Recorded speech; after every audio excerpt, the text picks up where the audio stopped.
এখনো দেশের ভিতরেই রয়েছে শরীফ ওসমান হাদির উপরে হামলাকারী সেই কুখ্যাত সন্ত্রাসী। ডিএমপি থেকে এক সংবাদ বিজ্ঞপ্তির মাধ্যমে জানানো হয়েছে যে তারা ওই মাসুদ খান অর্থাৎ ফয়সালের পাসপোর্ট জব্দ করেছে।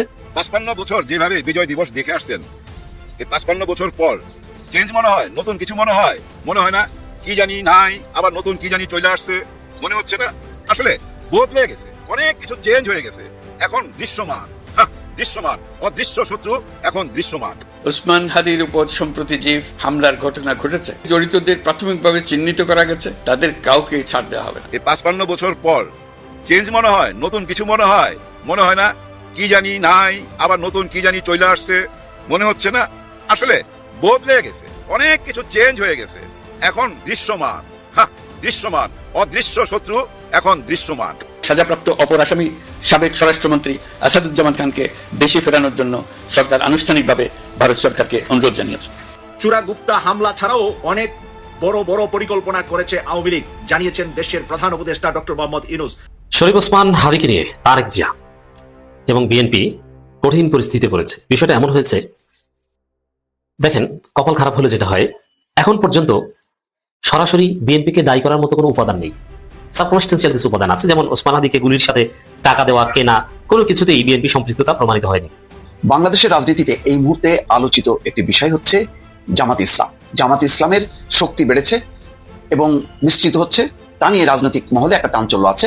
বিএনপির পক্ষ থেকে বেশ প্রতিনিয়তই রিয়াকশন চলছে জামাতকে নিয়ে, জামাতের আন্দোলন নিয়ে, জামাতের শক্তি সামর্থ্য নিয়ে নানা রকম বিশ্লেষণ করছে গবেষকরাও, বিশ্লেষকরাও। কথা স্পষ্ট করে বলে দিতে চাই, ভারতের যারা সেপারেটিস্ট আছে, বাংলাদেশে আমরা তাদেরকে আশ্রয় প্রশ্রয় দিয়ে যে সেপারেটিস্ট রয়েছে সেটাকে বাংলাদেশ থেকে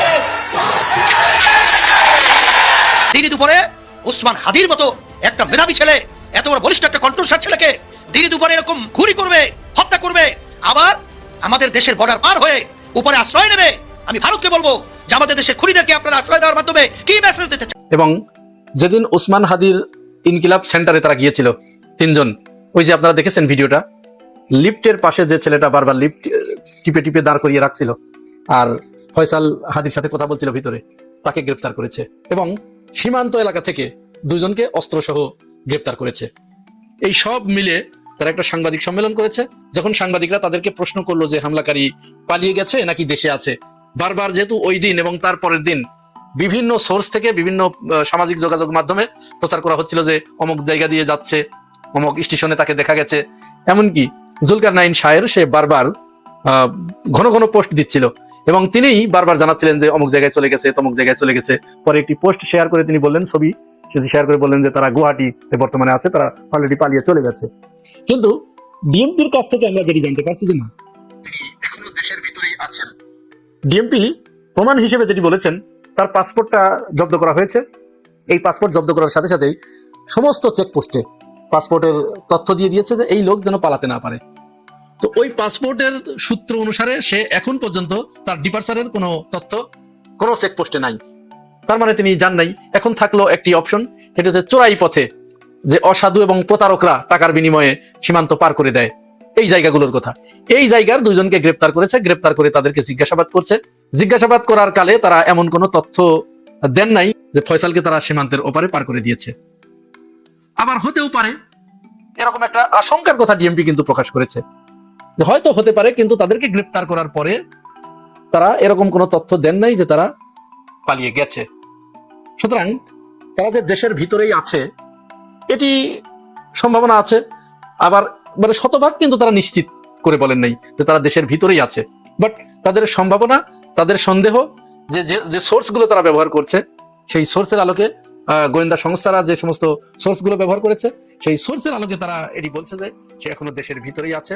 এবং সর্বশেষ এই খুনি একটা তার বান্ধবীর সাথে ফোন কল ফাঁস হয়েছে, সেখানে তিনি বলছেন, তার বান্ধবী তাকে প্রশ্ন করছেন যে তুমি হাদির উপরে কেন গুলি চালালে।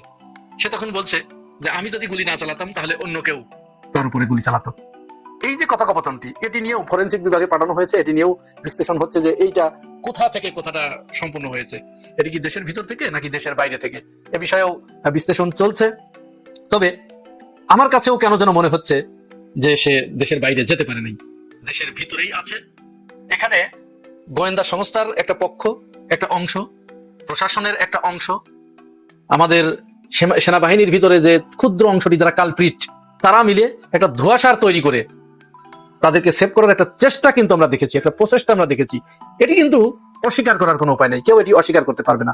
এবং সেইখানেই কেউ কেউ বলছেন, অনেকেই বলছেন যে তাদের সাথে এই কাজে সহযোগিতা করছে জুলকারনাইন শাহের। আমরা জানি না, এটি হতেও পারে আবার নাও পারে, তবে তিনি এটি প্রমাণ করার চেষ্টা করেছেন তার পোস্টের মাধ্যমে যে সে পালিয়ে গেছে। এখন এই যে এত বড় একজন কিলার, সে কিন্তু সিরিয়াল কিলার। এর আগে সে মোহাম্মদপুরে 17 লক্ষ টাকা ডাকাতি করার মামলায় গ্রেপ্তার হয়েছিল। গ্রেপ্তার হবার কয়েকদিন পরেই তাকে বিএনপির 2 জন আইনজীবী এবং বিএনপির মানে উচ্চ পর্যায়ের, শুধু ওই যদুমধু না, কেন্দ্রীয় পর্যায়ের এই যে কায়সার কামাল এই যে এবং তার আরেকজন সহযোগী 2 জন মিলে এই মাসুদকে জামিন করায়। 6 মাসের জামিন আদালত মঞ্জুর করে। আর এই জামিনে থাকা অবস্থায় আবার তার জন্য জামিনের মেয়াদ বৃদ্ধি করার আবেদন করে এই কায়সার কামালরা। বিএনপি পন্থী আইনজীবী কিন্তু, দুজনই বিএনপি করে। এরপরে আদালত তাকে আরো অগ্রিম 1 বছরের জামিন দেয়। এখন আপনারা চিন্তা করুন, আমরা 5 আগস্টের পরবর্তী সময় দেখে আসছি যে কুখ্যাত আওয়ামী সন্ত্রাসীগুলোকে অনেক কষ্ট করে, অনেক রিস্ক নিয়ে তাদেরকে গ্রেপ্তার করে। আর গ্রেপ্তার করার পরে যখন তাদেরকে কোর্টে তোলা হয়, তখন কোনো এক অদৃশ্য শক্তির ইশারায় তাদের জামিন হয়ে যায়। সাবের হোসেন চৌধুরী কয়েকদিনের ভিতরে বেরিয়ে গেল না? এই ফয়সাল করিম মাসুদরা ওরফে দাউদ খানেরা, এত বড় গ্যাংস্টার, এত বড় সন্ত্রাস, তাকে জামিন দিয়েছে। সেই জামিনটা আবার করিয়েছে বিএনপি পন্থী আইনজীবীরা। সুতরাং কোন ধরনের ভয়ঙ্কর অবস্থার ভিতরে এদেশের জুলাই গণ অভ্যুত্থানের পক্ষের শক্তিরা এবং জুলাইয়ের নায়কেরা আছে, আপনারা একটু চিন্তা করতে পেরেছেন? কয়েকটা টাকার কাছে এরা শত্রু মিত্র কোনো কিচ্ছু চেনে না, কোনো বাছ বিচার করে না। শেখ হাসিনা এই দেশে ফ্যাসিবাদ কায়েম করেছিল কিভাবে? টাকাও নিয়েছে, আবার দলীয় লোক হতে হয়েছে। এর বাইরে টাকা দিলেও দলের বাইরে কাউরে চাকরি দেয় নাই। আবার যখন গ্রেপ্তার করেছে বিএনপি জামাতের নেতাকর্মীদের বিনা বিচারে, বিনা জামিনে, তাদেরকে বছরের পর বছর জেলখানার ভিতরে বন্দী করে রেখেছে, কোনো জামিন দেওয়া হয়নি। আর এখন আমাদের সুশীলেরা কি মায়া কান্না তাদের! বাংলাদেশে আমরা কোনো সুশীল চাই না, এগুলো সুশীল না, এগুলো কুশীল। এই শয়তানগুলোই বাংলাদেশকে আজ এই পর্যায়ে নিয়ে গেছে। শেখ হাসিনাকে শেখ হাসিনা হয়ে উঠতে সহযোগিতা করেছে এই যে আনিস আলমগীরেরা, এই মাসুদ কামালেরা, এই পান্নারা। এইগুলো বাংলাদেশের স্থিতিশীলতা কোনোদিন চায় না। এইগুলো স্বাধীনতার, মুক্তিযুদ্ধের চেতনার নামে চুরি করেছে, বাটপারি করেছে। তার মানে এরা মানুষের কাছে এই কনসেপ্টটা বদ্ধমূল করে দিয়েছে যে চোর মানেই মুক্তিযুদ্ধের চেতনা, ডাকাত মানেই মুক্তিযুদ্ধের চেতনা। এরা বাংলাদেশের মানুষের কাছে স্বাধীনতার ইতিহাসকে, মুক্তিযুদ্ধের চেতনাকে হাসির পাত্রে পরিণত করেছে। মুক্তিযুদ্ধের চেতনার কথা বলেছে আর রেপ করেছে। মুক্তিযুদ্ধের চেতনার কথা বলেছে, এটাকে ডাল হিসেবে ব্যবহার করে চুরি করেছে, এটাকে ডাল হিসেবে ব্যবহার করে গুম করেছে, খুন করেছে, আয়নাঘর তৈরি করেছে, আবার বয়ান উৎপাদন করেছে তারা মুক্তিযুদ্ধের পক্ষের শক্তি। বিএনপি এখন মুক্তিযুদ্ধের চেতনার বিরাট বাহক হয়ে গেছে, মুক্তিযুদ্ধের চেতনার বাহক হয়ে গিয়ে চাঁদাবাজি করছে। তো তুমি চাঁদাবাজিও করবা, আবার মুক্তিযুদ্ধের চেতনার কথা বলে ভোট চাইবা। সুতরাং মানুষ তো ওই চেতনা দিয়ে ট্যাবলেট বানিয়ে খাবে না। মানুষের গায়ে তো অ্যালার্জি হয় নাই, বাংলাদেশের জনগণের গায়ে চুলকানি হয় নাই যে তোমার ওই ট্যাবলেট খেয়ে তোমাকে ভোট দিতে হবে, আর তুমি সেই ভোট নিয়ে ক্ষমতায় যে তুমি চাঁদাবাজির স্বর্গরাজ্যে পরিণত করবা। আজও ছাত্র দল এই বিজয় দিবসের দিনে বিভিন্ন জায়গায় তারা মানুষকে, ছাত্রদেরকে মারধর করেছে। বিভিন্ন প্রতিষ্ঠানে, চট্টগ্রাম বিশ্ববিদ্যালয়ে শিবিরের প্রোগ্রামের উপরে হামলা করেছে, জগন্নাথ বিশ্ববিদ্যালয়ে, জাহাঙ্গীরনগর বিশ্ববিদ্যালয়ে তারা স্বাধীনতা বিরোধীদের পোর্ট্রেট এঁকেছে, ওই যে ছবি এঁকেছে, সেখানে সালাউদ্দিন কাদের চৌধুরীকে এনেছে। তার মানে সালাউদ্দিন কাদের চৌধুরীকে হয় এরা চেনে না, না হয় সালাউদ্দিন কাদের চৌধুরী যে রাজাকার নয় এই ইতিহাস তাদের কাছে নাই, না হয় সেখানে আওয়ামী লীগের গুন্ডা পান্ডাগুলোকে ঢুকিয়ে তাদের দিয়ে কাজকর্ম করাচ্ছে। আর এই দাউদ খানদের মতো সন্ত্রাসীদেরকে দলের ভিতরে ঢুকিয়ে আওয়ামী লীগের ভোটগুলো পাওয়ার জন্য তারা হেন কোনো কাজ নাই, যা করছে না। মানে তাদের একটাই চিন্তা এখন যে যেহেতু আওয়ামী লীগের ভোট 40% আর বিএনপির ভোট 30%, তাহলে 40 আর 30 70, আর কি লাগে, ক্ষমতায় তো চলেই আসছি। এই ভোটগুলো পাওয়ার জন্য তারা উঠে পড়ে লেগেছে। কিন্তু এদের সেন্সে এতটুকু ঢুকছে না যে আওয়ামী লীগের 40% এখন আর 3%ও নাই, এই জিনিসটা তাদের মাথার ভিতরে ঢুকছে না। আওয়ামী লীগের ভোট তাদের পাইতে হবে, পাওয়ার জন্য যা যা করার সেটা করার জন্য বিএনপি উঠে পড়ে লেগেছে। লাগো, বাংলাদেশের মানুষও দেখছে। তারাও 55 বছর যেভাবে বিজয় দিবস দেখে আসছেন, এই 55 বছর পর চেঞ্জ মনে হয়, নতুন কিছু মনে হয় না কি জানি নাই, আবার নতুন কি জানি চলে আসছে, মনে হচ্ছে না? আসলে বদলে গেছে, অনেক কিছু চেঞ্জ হয়ে গেছে। এখন দৃশ্যমান, দৃশ্যমান, অদৃশ্য শত্রু এখন দৃশ্যমান। শত্রু যাদেরকে বলা হইতো, যাদেরকে 55 বছর আমরা রাজাকার, আলবদর, যা ইচ্ছা তাই বলে আসছি, আজকে 55 বছর পর দেখেন তাদের হাতেই স্বাধীনতার পতাকা এবং লাল টুপিতে ঢাকা ছেয়ে গেছে। মিছিলের শুরু দেখা যায়, শেষ কোথায় কেউ জানে না। লক্ষ লক্ষ মানুষ, আর গাড়ি থেকে মাথা তুলে ঝান্ডা হাতে, বাংলাদেশের পতাকা হাতে কে দাঁড়ায় আছে? Doctor Shafiqur Rahman sir. হ্যাঁ, যাদেরকে বলা হইতো রাজাকারের নেতা, তারাই কিন্তু স্বাধীনতার দায়িত্ব হাতে নিয়ে রাস্তায় নেমে গেল। দেখেন, আমি অনেকদিন যাবত বলে আসতেছিলাম রিসেট বাটনে চাপ দেওয়া হয়েছে। বলছি না ভাইজান? বলছি, কিন্তু সেটার বাস্তব কোনো ব্যাপার দেখতে পাচ্ছিলাম না, বাস্তবতা ছিল না, শুধু মুখে মুখে শুনতেছিলাম।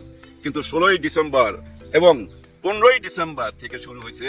এই 15ই ডিসেম্বর থেকে 16ই ডিসেম্বর, এই যে 2টা দিনের মধ্যে একটা পরিবর্তন আসছে না? মনে হচ্ছে না আসলে রিসেট বাটনে চাপ দিছে? রিসেট বাটনে চাপ দেওয়া মানে অনেকেই বুঝাইতে চাইছে, এই সোশ্যাল মিডিয়ায় আইসা, টক শোতে আইসা অনেকেই বুঝাইতে চাইছে 71কে মুছে ফেলতে চায় 24। নো, এইটা না। রিসেট বাটনে চাপ দেওয়া মানে কি জানেন? 71-এর মধ্যে যেসব ভাইরাস ঢুকছিল, যেসব চামার চান্দা এবং দালাল যারা ঢুকছিল আমাদের 71টাকে খাবলায় খাওয়ার জন্য, তাদেরকে পরিষ্কার করা হয়েছে, ঝাড়ু দিয়া পরিষ্কার করা হয়েছে। 71-এ জং ধরে গেছিল ভাই, জং ধরায় ফেলাইছিল। এটা একটা এমন ব্যবসা প্রতিষ্ঠান বানায় ফেলাইছিল যে ব্যবসা প্রতিষ্ঠানের মাধ্যমে দিয়া পুরো বাংলাদেশটাকে 2টা ভাগ করে ফেলাইছিল, গোলাম বানায় ফেলাইছিল একটা ভাগকে। তারা তো দালালি করে একটা ভাগ ভালো সুখে শান্তিতে ছিল, বিদেশে টাকা পয়সা পার কইরা বাড়ি গাড়ি করছে, আনন্দ উল্লাস করছে, যত রকমের ভোগ করা এই পৃথিবীতে দুনিয়াটাকে সবই তো করছে।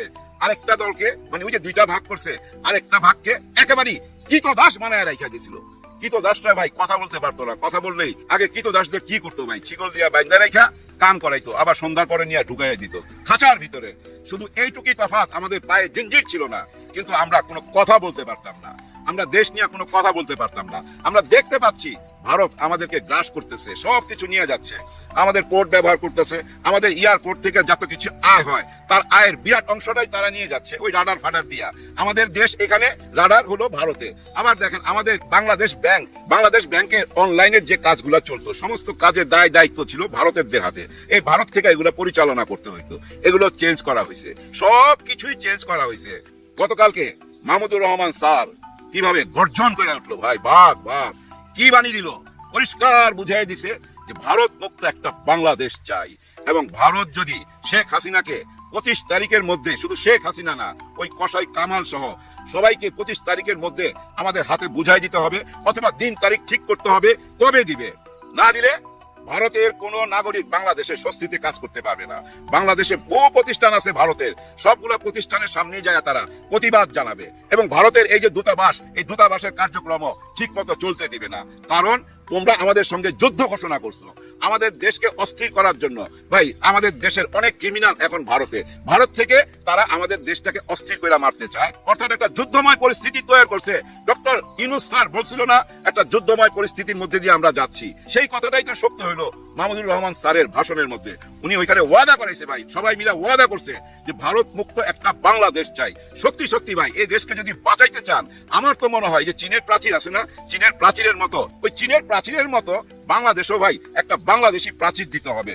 3 দিকে, একদম 3 দিকে, শুধু সমুদ্র সাইডটা খোলা থাকবে, কারণ ভারত আমাদের 3 দিকে, এই 3 দিকেই ভাই প্রাচীর দিতে হবে ওই চীনের প্রাচীরের মতো। ভারতের সাথে সুসম্পর্ক হবে না, কোনোদিনই হবে না। ভারতকে বুঝাইতে পারবেন না, ভারত বুঝতে চাইবে না, ভারতের জনগণ বুঝে, কিন্তু ভারতের প্রশাসন, ওই যে মোদি উনি একটা টুইট করছিল, যায় দেখেন ওই টুইটের মধ্যে লক্ষ লক্ষ হাসির রিয়াকশন। উনি বাংলাদেশের এই বিজয় দিবসকে ওইটা ওনাদের বিজয় দিবস মনে করে, ওনারাই সহযোগিতা কইরা এই দেশকে স্বাধীন কইরা দিছে, ওনারা না থাকলে দেশ স্বাধীন হইতো না, এটাই বুঝাইতে চায়। ওনারা এই বিজয় দিবস পালন করে, কিন্তু বিজয় দিবস গত 54 বছর যারা পালন করতো, কিভাবে পালন করতো এটা তো আমরা দেখছি। আর 55 বছর পর আইসা যেটা হইলো সেটাও তো দেখছেন। নতুন বাংলাদেশের জন্ম হইতে যাচ্ছে ভাই। সাদেক কাইয়ুম যেভাবে পুলিশের ব্যারিকেড ভাঙ্গা চুইরা হানা দিছিল ভাই, হ্যাঁ দেখেন, সাথে সাথে স্বরাষ্ট্র উপদেষ্টা জাহাঙ্গীর সাহেব বাইরে আইসা উনার পাশে দাঁড়াইছে, এবং ওনাকে এতটা অসহায় মনে হইতেছিল কি জানেন, একটা গো বেচারা, আর গর্জন করতেছিল সাদেক কাইয়ুম। 3টা দাবি ভাই, কড়া দাবি দিছে। আর একটা দাবি কি জানেন, ওই স্বরাষ্ট্র উপদেষ্টার পদত্যাগ। উনি পাশে দাঁড়ায় রয়েছে, কি বিপদ। আরেকজনকে পররাষ্ট্র উপদেষ্টা, আরেকজন, হ্যাঁ ভাই, উনাকে অনেক জবাবদিহি করতে হবে, উনার কোনো ছাড় নাই। উনিকে আমাদের আসিফ নজরুল, আইনের টিচার, সারা জীবন আইন নিয়ে যা কথা বলতো, কিন্তু উনার আমলেই এই যে হাদির কিলার জামিন পায়া বাইর হইছে। প্রশ্নটা রাখা গেলাম আপনাদের কাছে, ওনার আমলেই এই ছেলে যে হাজির কিলার, এই ছেলে ভাই কিছুদিন আগেই 17 লাখ টাকা এবং আর্মস নিয়ে ধরা পড়ছে। 17 লাখ টাকা সে লুট করছে, কোথাও থেকে হাইজ্যাক করছে এবং মাল সহকারে ধরা পড়ছে। ওনাকে আবার জেল থেকে বাইর করছে। বাইর করছে কে? একটা বড় দলের একজন বড় উকিল, উনি বাইর করছে। কিন্তু আসিফ নজরুল সাহেব, আপনি কোথায় ছিলেন? আপনি জানতেন না? আপনি তো আইন মন্ত্রী, আপনি না জানার কোনো কথাই না। আপনাকে অনেক কিছুর প্রশ্নের উত্তর দিতে হবে। আপনার চাল চলন ভালো লাগতেছে না তো? সারা জীবন খালি গলাবাজি করে আসছেন। আমি যদি ক্ষমতা পাইতাম, হে আল্লাহ, আমাকে যদি ক্ষমতা দিত, আমি এমন সেবা করতাম, মানুষের মন জয় করে ফেলতাম। মানুষের মন জয় করছেন কচু। আপনার আমলেই তো এইসব ক্রিমিনালরা আজকে বাইরে হয়ে গেছে। আপনি থাকতে কেমনে বাইরে হলো? এই যে এখনো যে আর্মস উদ্ধার হইলো না, যে আর্মস গুলা লুট হয়েছে, আর লুট হবে মানে কি? ওইখান থেকে তো সাপ্লাই দিতেছে, এটা তো সবাই দেখতেছে, আমরা জানতে পারতেছি। আপনি কি পদক্ষেপ নিয়েছেন? কোনো পদক্ষেপ নেন নাই। যাই হোক, ওই যে বেচারা এবং গো বেচারার মতো যে দাঁড়ায় ছিল স্বরাষ্ট্র উপদেষ্টা, উনিও কিন্তু লাস্টে ওই মাইক হাতে নিয়ে একটুখানি কথা বলছে। উনি একমত জানাইছে, সহমত জানাইছে। তাকে? আমাদের সাদিক কাইয়ুমকে। সাদিক কাইয়ুম কিন্তু ওইখানে ছাত্র শিবির হিসাবে যায় নাই, উনি শুধু একজন মানুষ সাদিক কাইয়ুম গেছিল ওইখানে। আর তার সাথে ছিল ভাই ইয়াং জেনারেশন। আপনারা যারা এই টকশোতে এসে বলতেন এদের ডাকে কে আসবে, এরা রাস্তা নাইমা দেখুক না 10টা লোক হবে কিনা, আজকে দেখতে পান নাই? কত লক্ষ লক্ষ লোক রাস্তায় নামছে। কেন নামছে? এই জন্যই নামছে। আপনারা দেশের স্বাধীনতাটাকে ধ্বংস করে দিচ্ছেন। আপনারা বলতে আপনারা যারা দালাল, এই দালাল গুলা ভাই এই দেশের স্বাধীনতাটাকে ধ্বংস করে দিছে। এই দালালদের সহযোগিতা, এই দালালরাই বয়ান তৈরি করতো শেখ হাসিনাকে নিয়ে, এবং এই দালাল সাংবাদিক গুলো ভাই শেখ হাসিনার সামনে যায় এরকম মাথা নত করে থাকতো, কোনোদিন কোনো প্রশ্ন করার সাহস পায় নাই। কেন সাহস পায় নাই? কারণ ওই যে টাকা খাইছে, যে টাকা দিয়ে কিনা নেওয়াতে এরা, এই টাকার কাছে এরা বিক্রি হয়েছে। শুধু এই সাংবাদিক না ভাই, এই টাকার কাছে বিক্রি হয়েছে আমাদের দেশের আর্মির একটা অংশ, র্যাবের একটা অংশ, পুলিশের একটা অংশ, এবং প্রশাসনের মধ্যে এই যে ডিসি, আইজি, টাইজি যা দেখেন চারিদিকে যে ছড়ে আছে, যারা দেশ চালায়, যারা আমাদেরকে পাহারা দিয়ে রাখার কথা, যাদেরকে দায়িত্ব দেওয়া হয়েছিল এই স্বাধীনতাকে রক্ষা করা, কিন্তু তারা স্বাধীনতা রক্ষা করে নাই। তারা তাদেরকে বিক্রি করে দিয়েছে ভারতের কাছে। যার জন্য 5ই আগস্টে সবাই টোটাল বংশ সহকারে, এই দালালের গোষ্ঠী সহকারে ভারতে আশ্রয় নিছে। আর সেই ভারত থেকে এখন আমাদের দেশের নির্বাচনটাকে ধ্বংস করার জন্য, আমাদের দেশটাকে ধ্বংস করার জন্য উইঠা পুইরা লাগছে। সেটা কি হইতে দিবে এই ইয়াং জেনারেশন? না, হইতে দিবে না, হইতে পারে না। যারা 5ই আগস্টে ভাই রক্ত দিছে, আপনারা ভাইবেন না ওরা বোকাচোদা। ওরা বোকাচোদা না ভাই। ওই 71-এ যারা যুদ্ধ করে দেশটা স্বাধীন করছিল, তাদেরকে আপনারা বোকা বানাইতে পারছেন। হ্যাঁ ভাই, যারা মুক্তিযোদ্ধা ছিল তারাই যদি একটা সরকার গঠন করতো, তাহলে দেশটার চেহারা অন্যরকম হইতো। সরকার গঠন করছে কারা? যারা ওই ভারতে যায় ভাই, ওই যে সোনাগাছি একটা জায়গা আছে ভাই, পৃথিবীর বিখ্যাত। ওইখান থেকে ঢুকবেন, একদিক দিয়ে ঢুকবেন, আরেক দিক দিয়ে বাইরে হইতে ভাই 12 ঘন্টা পার হয়ে যাবে। ওইটার ভিতরেই থাকতো, আনন্দ ফুর্তি করতো। ওই আনন্দ ফুর্তি যারা করতো, তারাই সবাই দেশের দায়িত্ব নিয়ে নিল, তারাই সরকার গঠন করলো। আর সরকার গঠন করার পর বিদেশ থেকে যেভাবে হেল্প আসতেছিল, সহযোগিতা আসতেছিল, ওইটার লোভ সামলাইতে পারলো না। এগুলো সব নিয়ে আবার ওই ভারতে বিক্রি করতে লাগলো, এবং এভাবে এই দেশটাকে ভাই পঙ্গু করে দিচ্ছে। নাহলে এই দেশটা সোনার বাংলাদেশ হয়ে যেত। হইতে দেওয়া হয় নাই। 71-এ লক্ষ লক্ষ ভাই বোনের রক্তের বিনিময়ে যে স্বাধীনতা, এই স্বাধীনতা তারা রক্ষা করতে পারে নাই। এই স্বাধীনতার দায়িত্ব নিছে, রক্ষা করার দায়িত্ব নিছে এখন দেখেন জামাত ইসলাম এবং ছাত্র শিবির, এবং এই দেশের জনগণ, নতুন জনগণ, নতুন মানুষ, নতুন একটা বাংলাদেশ চায়। হ্যাঁ ভাই, আপনারা 16ই ডিসেম্বরের প্রোগ্রামগুলোর দিকে তাকান, দেখবেন, দেখলেই বুঝতে পারবেন তারা সত্যি সত্যি দেশকে ভালোবাসছে। ভিডিওটা শেষ করার আগে শুধু এইটুকুই বলবো, কয়েকদিন আগে বলছি না যে মা যখন সন্তান প্রসব করে ভীষণ পেইন হয় ভাই, ভীষণ পেইন হয়, অনেক কষ্ট হয় মায়ের। তারপরও সে পৃথিবীতে তার সন্তানকে নিয়ে আসে। ঠিক তেমনি বাংলাদেশ এখন প্রসব বেদনায় চিৎকার করতেছে। বাংলাদেশের এখন প্রচুর পেইন হচ্ছে ভাই। আমরা সবাই দোয়া করব আমরা একটা যেন নতুন সন্তান পাই। সেই সন্তানটা কি? নতুন বাংলাদেশ। হ্যাঁ, সেই নতুন বাংলাদেশটা হবে 71-কে বুকে ধারণ করে, 71-এর উপরেই 24 দাঁড়াবে। 71 হচ্ছে একটা ভিত ভাই, শক্ত ভিত। আর সেই ভিতের উপরে যে স্মৃতিসৌধ দাঁড়ায় আছে, সেই স্মৃতিসৌধটা হচ্ছে 24 সেই স্মৃতিসৌধ 71-এর বুকে দাঁড়াবে। এভাবে একটা নতুন বাংলাদেশ হবে, হইতে যাচ্ছে। কেউ ভাই হতাশ হবেন না, হতাশ হওয়ার কিছু নাই। ডক্টর মোহাম্মদ ইউনূস স্যার, হ্যাঁ ভাই, ওই যে প্রথম দিন পরিচয় করাই দিছিল না একজন মাস্টার মাইন্ড উনি না, মাস্টার মাইন্ড উনি নিজে। ওই যে আপনারা বইলা বেড়ান মেটিকুলাস ডিজাইনের মধ্যে দিয়া দেশ যাচ্ছে, এই হচ্ছে ওই হচ্ছে, কথা আপনাদের ঠিক আছে, কিন্তু এই মেটিকুলাস ডিজাইনটা কি জানেন? এই মেটিকুলাস ডিজাইনটা এমন ভাবে করা হয়েছে যেন 71-কে কেউ ধ্বংস করতে না পারে। 71-এর মধ্যে যেসব ভাইরাস ঢুকছে সেগুলোকে ঝাড়ু দিয়ে ফেলতে হবে, রিসেট বাটনে চাপ দিয়ে সেগুলো পরিষ্কার করতে হবে, এবং 24-কে সাথে নিয়ে নতুন একটা বাংলাদেশ হইতে হবে। আর সেটাই হইতে যাচ্ছে, কেউ রুখতে পারবেন না। শুধু মাথায় রাখবেন নির্বাচনের দিনে হ্যাঁ ভোট দিতে হবে, হ্যাঁ ভোট। তারপরে আপনাদের যার যেখানে ইচ্ছা ভোট দেন না কেন, কিচ্ছু যায় আসে না, শুধু হ্যাঁ ভোটটা দিবেন। হ্যাঁ ভোটের মাধ্যমেই নতুন একটা বাংলাদেশ আসবে, আর ওই হ্যাঁ ভোটের মধ্যে আপনারা পেয়ে যাবেন নতুন সংবিধান। 72-এর সংবিধানের কবর হয়ে যাবে। হ্যাঁ ভাই, 71-কে বুকে নিয়ে 24 নতুন ভাবে যাত্রা শুরু করতে পারবে। শুধু এই হ্যাঁ ভোটটা ভাই, হ্যাঁ ভোটটা দিতে ভুলবেন না। এইটুকু অনুরোধ রইল সবার জন্য, সবাই দোয়া করবেন। আল্লাহ হাফেজ। সাবকনস্টিটিউশনাল কিছু উপাদান আছে, যেমন ওসমান হাদিকে গুলির সাথে টাকা দেওয়া, কেনা, কোনো কিছুতেই বিএনপি সম্পৃক্ততা প্রমাণিত হয়নি। বিএনপিকে এখানে অভিযোগ করা হচ্ছে বা অভিযোগ দেওয়া যায় যে এই শরীফ ওসমান হাদির বিপক্ষে ন্যারেটিভ নির্মাণ করে ওসমান হাদিকে ঘেটু বলে নানান গালাগালি করে হত্যাযোগ্য করে তুলেছেন বিএনপি। অতএব বিএনপি হত্যাযোগ্য করেছে, আওয়ামী লীগ হত্যা করেছে। হত্যা করেছে বলা যায়, কারণ ওসমান হাদি এখান থেকে রিকভার করবে বলে মনে হচ্ছে না। আমরা দোয়া করি আল্লাহ মিরাকেল কিছু ঘটাক, আর এখান থেকে রিকভার করলেও সুস্থ স্বাভাবিক জীবন কখনোই আসবে না। তো দর্শক, কিন্তু রাজনৈতিক ক্ষতি হয়েছে বিএনপির, কারণ প্রথমে মির্জা আব্বাসকে জনগণ দায়ী করেছে। এমনকি ওসমান হাদির অনুসারীরা যারা তাকে রিকশায় করে ঢাকা মেডিকেল ইমার্জেন্সিতে নিয়ে গেছিল, তারাও বিএনপিকে গালি দিতে দিতে তাকে নিয়ে গেছে। শরীফ ওসমানের রক্ত যখন ওসমান হাদির সহকর্মীদের গায়ে লাগাচ্ছিল, সেই অবস্থায় বিএনপিকে গালি দিয়েছে। কতদিন বিএনপি টিকতে পারো, বিএনপি দেখবো, এই যে কথাবার্তাগুলো, এটা মানে বিএনপির কপাল খারাপ। আর এর কিছু ডিজার্ভ করে, কারণ যেহেতু বিএনপি ওসমান হাদিকে হত্যাযোগ্য করেছে ওসমান হাদির বিরুদ্ধে বলে। তো দর্শক, এই জায়গায় মানে অবস্থা যেটা হয়েছে যে মির্জা আব্বাস কিংবা বিএনপি জড়িত থাক বা না থাক, ঘটনা যা ঘটেছে, প্রথমে জনগণ মির্জা আব্বাসকে দায়ী করেছে। এরপরে কায়সার কামালের সম্পৃক্ততা পাওয়া গেছে আসামির জামিন করানোর ক্ষেত্রে। তো এইটা নিয়ে বিএনপি অনেক বিব্রত বোধ করেছে। এখন ওই কায়সার কামাল বা মাহফুজ যারা আছে জামিন করানোর সাথে জড়িত, তারা ফোনই ধরে না। অথচ এটা একজন আইনজীবী করতেই পারেন। আমি একজন আইনের ছাত্র হিসেবে বলছি, এটা একজন আইনজীবী করতেই পারেন, কোনো ব্যাপার না। কিন্তু দর্শক, বিষয় যেটা দাঁড়াচ্ছে যে জনগণের কাছে ভিলেন হয়ে গেছেন, এতে কোনো সন্দেহ নেই। জনগণ এভাবে একটা পারসেপশন দাঁড় করিয়েছে যে যারা গুলি করেছে তারা আওয়ামী লীগ, আওয়ামী সন্ত্রাসী। কিন্তু আওয়ামী সন্ত্রাসীকে মির্জা আব্বাস তার আইনজীবীর মাধ্যমে টাকা দিয়ে এই সন্ত্রাসীকে জেল থেকে বের করিয়েছে, তারপরে আওয়ামী লীগের লোকজন গুলি করেছে।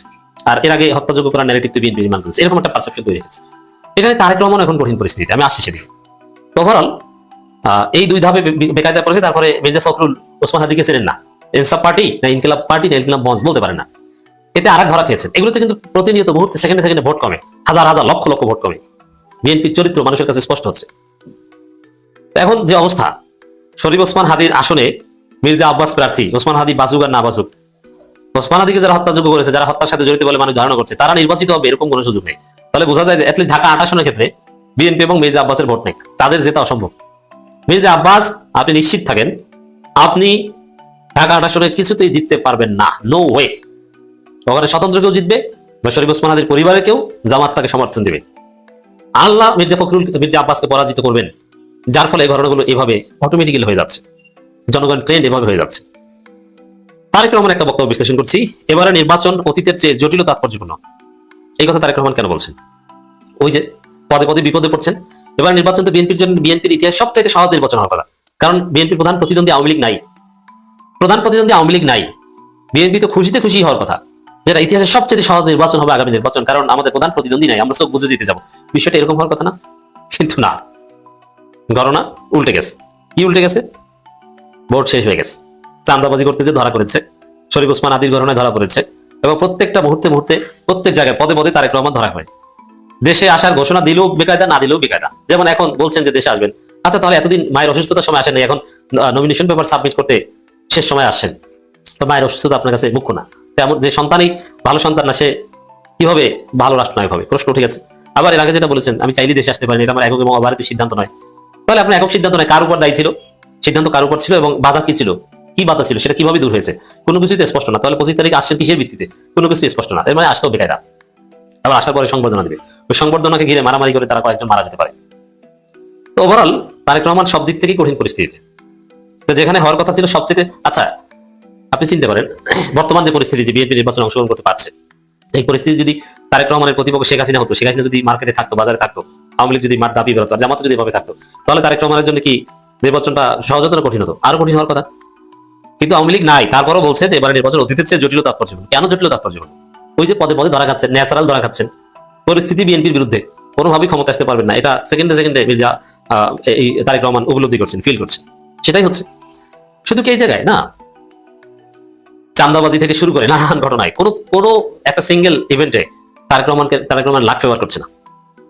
যার ফলে জটিল হচ্ছে। আরেকটা বিষয় হচ্ছে যে জটিল হওয়ার কারণ যে আওয়ামী লীগ তো খারাপ, আওয়ামী লীগের বিরুদ্ধে বলার অনেক সূত্র আছে, যে এইটা বলা যায়, এইটা বলা যায়, আওয়ামী লীগ এই দিক থেকে খারাপ, সেই দিক থেকে খারাপ, ফেসিবাদ, আওয়ামী লীগ সন্ত্রাস, চাঁদাবাদ, নানান কিছু বলা যায়।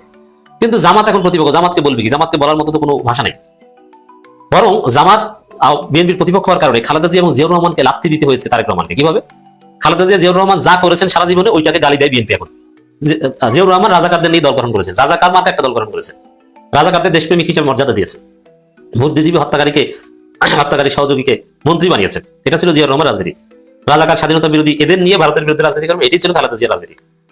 আর এখন আওয়ামী লীগের ভাষায় ৭১ চেতনা ব্যবসা করতে হচ্ছে তারেক রহমানকে। প্রত্যেক মাইক হাতে পেলেই সে ৭১ চেতনা আওয়ামী লীগের মতো বলছে। এটা তার ৭১ নিয়ে যখন কথা বলে মির্জা ফখরুল কিংবা তারেক রহমান, তখন শেখ হাসিনা বলে না তারেক জিয়া বলে, এটা বোঝা যায় না। বাংলাদেশের রাজনীতিতে এই মুহূর্তে আলোচিত একটি বিষয় হচ্ছে জামাত ইসলাম। জামাত ইসলামের শক্তি বেড়েছে এবং বিস্তৃত হচ্ছে, তা নিয়ে রাজনৈতিক মহলে একটা চাঞ্চল্য আছে। বিএনপির পক্ষ থেকে বেশ প্রতিনিয়তই রিয়াকশন চলছে জামাতকে নিয়ে, জামাতের আন্দোলন নিয়ে, জামাতের শক্তি সামর্থ্য নিয়ে নানা রকম বিশ্লেষণ করছে গবেষকরাও, বিশ্লেষকরাও। জামাত কি সত্যি সত্যি ক্ষমতায় আসার মতন একটি পজিশন তৈরি করে ফেলেছে? এটি নিয়ে একটি গবেষণা বা একটা তুলনামূলক বিশ্লেষণ করেছে বাংলা ট্রিবিউন। বাংলা ট্রিবিউন কিছু পরিসংখ্যান দিয়ে বলছে যে যদি অতীতের 4টা নির্বাচন পরিসংখ্যান যদি ধরা হয় 300 আসনের উপর ভিত্তি করে, তাহলে 43টিতে মোটামুটি প্রতিদ্বন্দ্বিতা করতে পারে দলটি। কিন্তু এই পরিসংখ্যানটা কি যথেষ্ট? না দর্শক, যথেষ্ট না। কারণ আপনি সর্বশেষ নির্বাচনটা কবে ধরবেন? 2008-এর পরে তো আর ওইভাবে নির্বাচন হয়নি। সেটা সেই 8-এর পর থেকে এই পর্যায়ে এক লম্বা সময়, 16-17 বছর। তাহলে এর মধ্যে বিএনপির শক্তির ধরন পাল্টে গেছে, আওয়ামী লীগের, এমনকি জামাতের। সবচেয়ে বড় কথা হলো যে আওয়ামী লীগ মানে টার্গেট করেছিল 2টা শক্তিকে, বিএনপি এবং জামাত। বিএনপিকে মানে কাছে পাওয়ার খুব সহজ হয়েছে তার, বিএনপি স্বরূপে মানে বিদ্যমান ছিল। আর জামাতের উপরে যেহেতু হত্যা, নির্যাতন, নিপীড়নটার মাত্রাটা বেশি ছিল বলে জামাত কৌশল পরিবর্তন করে। জামাতের একটা অংশ ছিল ওপেন আর একটা অংশ ছিল গোপনে, যার ফলাফল কিন্তু তারা পেয়েছে। ডাকসু নির্বাচনে বলা হয়েছে যে ক্যাম্পাসগুলোতে ছাত্রদল ছিল না, কিন্তু ছাত্র শিবির নানাভাবে ছিল। কিভাবে ছিল? ছাত্রলীগের ভিতরে ছিল বিভিন্ন সামাজিক সংগঠনের মধ্যে এবং সাধারণভাবে। তারপরে মাঝে মধ্যে মানে ছাত্রলীগের সন্দেহের মধ্যে থাকতো, কিছু কিছু ধরা পড়তো। কিন্তু আলটিমেটলি ছাত্রলীগ যেহেতু ক্ষমতার রাজনীতি, লুটপাট, চাঁদাবাজি ধান্দায় ছিল, ফলে শিবিরকে শনাক্ত করা বা উৎখাত করার কাজটা করেনি, যেটা ছাত্র দলের ক্ষেত্রে সহজে পেরেছে। জাতীয়ভাবে কিন্তু বিএনপি একই অবস্থা। বিএনপির সকল নেতা কর্মী তারা ওপেন ছিল, কিন্তু জামাতের একটা অংশ, অল্প অংশ ওপেন ছিল আর বাকি অংশ কিন্তু গোপনে ছিল। ফলে গত 15 বছরে জামাত কিন্তু রাজনীতি করতে পেরেছে। আর এই কারণেই পুরো চালচিত্রটা পরিবর্তন হয়ে গেছে। যেই 5 তারিখে ক্ষমতা থেকে বিদায় নিয়েছে আওয়ামী লীগ, সাথে সাথেই জামাত তার শক্তিমাত্রা দেখিয়েছে এবং ইতিমধ্যে কয়েকটা বড় শোডাউন তারা করেছে। তারপরেও কি ক্যাডার ভিত্তিক এই দলটি সাধারণ মানুষের আস্থা অর্জন করতে পেরেছে? কেউ বলে পেরেছে, কেউ বলে না, পারেনি। ওই মাত্রায় তার ক্ষমতা বাড়েনি যে 43টা যেটা বলা হচ্ছে যে আসন, সেটা ডাবল হয়ে যাবে বা 3 গুণ হয়ে যাবে। আবার কেউ কেউ বলছেন যে না, ভেতরে ভেতরে সাধারণ মানুষের একটা আস্থা অর্জন করেছে। সাধারণ মানুষের কাছে বিএনপি কে মনে হয় অগোছালো, কোনো নিয়ন্ত্রণ নেই, তাদের বিরুদ্ধে অভিযোগ আছে, তার মূল নেতৃত্ব সামনে নেই। সেই মির্জা ফখরুলকে গত 15 বছর ধরে দেখছে, তার মধ্যে কোনো পরিবর্তন নেই। বেগম খালেদা জি অসুস্থ এবং দৃশ্যপট থেকে নেই, তারেক রহমান লন্ডনে আছে। ফলে একটা বিরাট যে শূন্যতা, রাজনৈতিক শূন্যতা, সেই শূন্যতা খুব দ্রুত গতিতে জামাত সেই জায়গাটা পূরণ করতে পেরেছে। সেই কারণে কি এমন পরিস্থিতি হবে জামাতের ক্ষেত্রে যেটা একেবারে ক্ষমতায় আসার মতন একটি সংখ্যা তারা পাবে? সম্ভবত জামাত সেটা নিজেও বিশ্বাস করে না বলে তারা পিআর পদ্ধতির উপর জোর দিচ্ছে, যে সংখ্যাভিত্তিক ভোটের সংখ্যা বিবেচনা করে যদি হিসাব করা হয়, তাহলে হয়তো তারা ক্ষমতার প্রায় কাছাকাছি আসন নিয়ে চলে যেতে পারবে, বাকিটা তারা শরিকদেরকে দিয়ে পূরণ করবে। এরকম একটা বিষয় সামনে আসছে বলে তারা পিআর এর উপরে খুব জোর দিয়েছে। কারণ পিআর যদি না হয় শেষ পর্যন্ত, তাহলে কি হবে? তাহলে কি খুব বেশি পিছাবে? অনেকে বলেন যে হ্যাঁ, তাহলে তারা ওই 40, 42 বা 50টা এরকমই, তার বেশি পাবে না। কিন্তু সাধারণ মানুষের ভোটের প্যাটার্ন, মানসিকতা, মনন কিভাবে পরিবর্তিত হয়েছে এর উপরে কিন্তু বিস্তারিত গবেষণা নেই। কোনো পরিসংখ্যান আসছে, জরিপ আসছে, কিন্তু সেটা যথার্থ নয় বলে মনে করছে। কারণ লক্ষ লক্ষ কোটি কোটি ভোটার, এটা পরিসংখ্যান করা অত সোজা না। শহরের যে চিত্র, গ্রামের সেই চিত্র না, আবার গ্রামের এক অঞ্চলের যে চিত্র, অন্য অঞ্চলের সেই চিত্রটা পাওয়া যাচ্ছে না। ফলে একটা জটিল অবস্থা। সবাই কিন্তু এখন একটা মানে এর মধ্যে আছে, ঘোরের মধ্যে আছে। বুঝতে